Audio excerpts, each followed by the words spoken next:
starts with a possible leak in the bathroom or under the kitchen sink, and that's just the first drop in a bewildering bucket. And now several Las Vegas homeowners, they are reaching out to 13 Chief Investigator Darcy Spears, shocked that they could lose their homes over disputes with a contractor.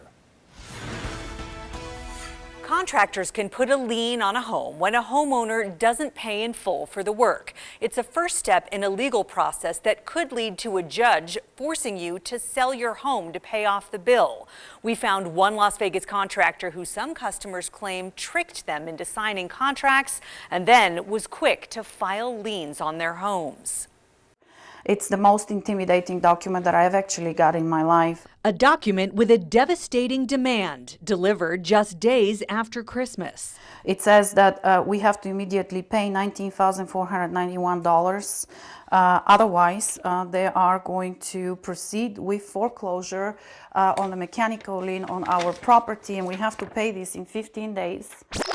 Rewind a few weeks to early December when homeowner Julia Nikolova thought she was facing a simple inconvenience. There was a leak underneath the sink. A referral to Ruderman Plumbing brought a contractor to her Mountain's Edge home. Her daughter co-owns the house and was there when Ruderman told her water damage was severe and they needed to start work immediately. And he said it will cost you $7,500 to finance the whole project, including rebuilding your kitchen.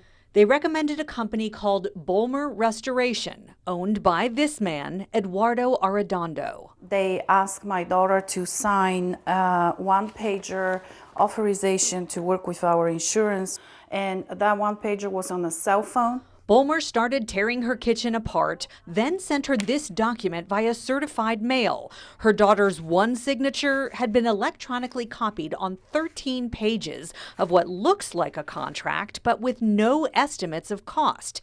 Instead, to be determined, listed nearly 24 times. We were not to provide the estimate to the homeowner. This former Bolmer employee agreed to speak on condition of anonymity because he doesn't want to be implicated in what was going on. When I started getting copied on the emails and saw that there was a formula and a budget before there was an estimate, that's when I realized something was wrong. The biggest wrong, he says, is what he calls a predatory lien practice. The Clark County Recorder's website shows that Bolmer Restoration has filed hundreds of liens against Las Vegas homeowners since 2014. The former employee says the often five-figure demands come from a formula, not the actual measurements and observations from an individual job. He says the company's common practice was to manufacture a budget by manipulating a bill to get the desired number.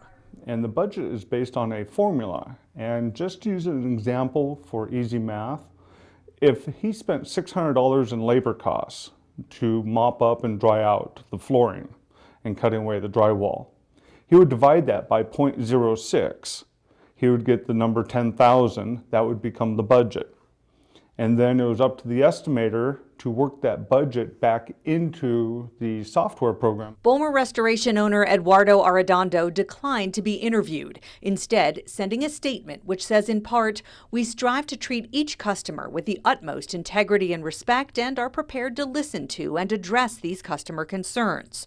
Homeowners tell 13 Investigates their concerns have not been addressed. Instead, this intimidation and these constant threats. Julia filed a formal complaint with the Contractors Board. And there he is. And we watched as Arredondo showed up for a meeting at her home with a board investigator and then hurriedly left afterward. The state's investigation is ongoing, and 13 Investigates learned the Contractors Board reopened other homeowner complaints against Bolmer after we started asking questions. So I think in total, this is suspect at best. The Contractors Board wouldn't talk about Bolmer due to their ongoing investigation, so we asked attorney Bruce Flamme to evaluate Bolmer's tactics. He says you don't have to look far to find fault. You can't be tricked into signing a bad contract because that would be fraud, and fraud in the inducement to sign is one of the ways you can set the contract aside. The homeowners we talked to thought they were signing work authorizations, not contracts. Flamme says contracts are supposed to be fair, open, and specific. And if the scope and the work and the price are not filled in, you don't have a contract, in my opinion. Julia Nikolova is not giving up her fight. I am very disappointed to see that a contractor can do a customer wrong in so many ways, and that they can try to foreclose on your home without any, legal justification just for a frivolous lien. This is very scary. We asked Clark County Recorder Debbie Conway why it's so easy for a company to file a lien against your home. She says state law makes it mandatory for her office to record documents, but they do work with various agencies when a fraudulent document is filed. We have more of those details online at ktnv.com. Darcy Spears, 13 Investigates.